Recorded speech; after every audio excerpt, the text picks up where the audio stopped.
related issues, Colonel Andriy Lysenko.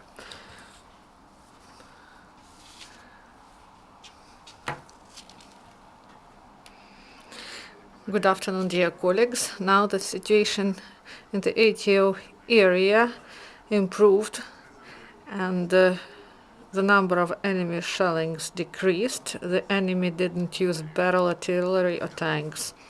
It is connected firstly with the visit to Ukraine, including Donetsk, the ministers of foreign affairs of the European countries, but there's no full ceasefire. The militants continue to open fire in all major areas of confrontation. In Lugansk area, there were 2 enemy shellings in Novoalexandrovka village of Popasnyansky region. This was during dark hours, and no heavy weapons was used there. The Donetsk area, the main military actions were in 2 regions, Zaitsevo, majorly during second part of the day, and during the first part of the day in Avdiivka. And in Zaitsevo, the militants organized 2 mortar shellings, and they launched 11 mines. On the whole, during the last 24 hours in the Donetsk area, the enemy opened fire 12 times, and they used heavy weapons twice.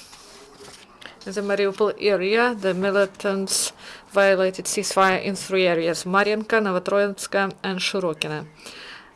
They used different types of small arms, and also the militants used APCs. And it should be noted that the main shelling delivered by the enemy was started after 6 p.m. On the whole, in the Mariupol area, there were 18 enemy shellings. Also in Shirokina, the militants organized 1 reconnaissance flight of air drone. During the last 24 hours, in the result of the military actions, no Ukrainian servicemen killed, but 3 servicemen were wounded. 1 serviceman was shell-shocked in the result of the explosive device in Krymska and Avdiivka. Also yesterday, in Mikhailovka village at the checkpoint in Donetsk, law enforcement confiscated 2 anti-tank grenade launchers, 3 grenades, and 237 cartridges to a machine gun. Violators said that they accidentally found all these things and decided to leave it with them. Also, 1 militant used the program of SBU, They Wait for You Back Home. The resident of Stanitsa Luganska joined the militants in 2014 under the influence of Russian propaganda. And in a month, he left the militants and fled to Russia.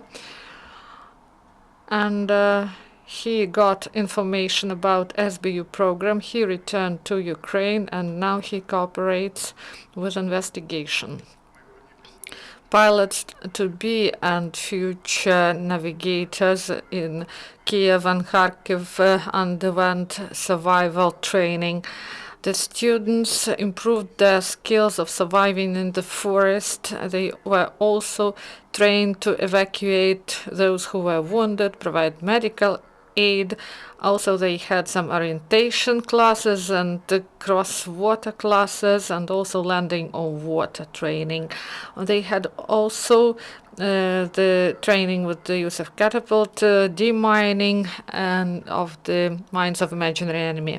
And the National Guardsmen of Ukraine had some firing exercises in the region of ATO. Regular firing training provides them the opportunity to improve their skills of handling weapons. At the same time, National Guard Academy continues to train 7 APC crews. They are trained how to navigate, how to drive by their instructors from the National Academy. They study not only structure of the vehicle but also the rules of operating the equipment, and also how to fire the weaponry of APCs.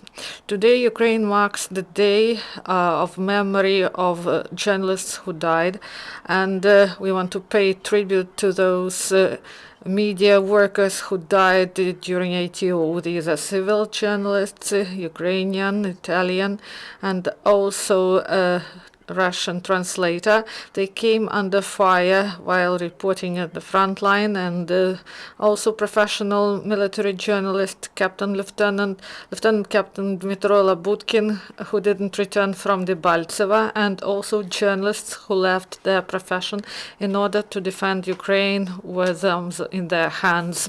Also, we are grateful to our colleagues journalists who are risking their life and work in the zone of the military actions to tell the truth about this war. This is all for today. If you have questions, please ask. Do you have questions? If there are no, this is the end of press conference. Dear colleagues, our next event is on 1 p.m.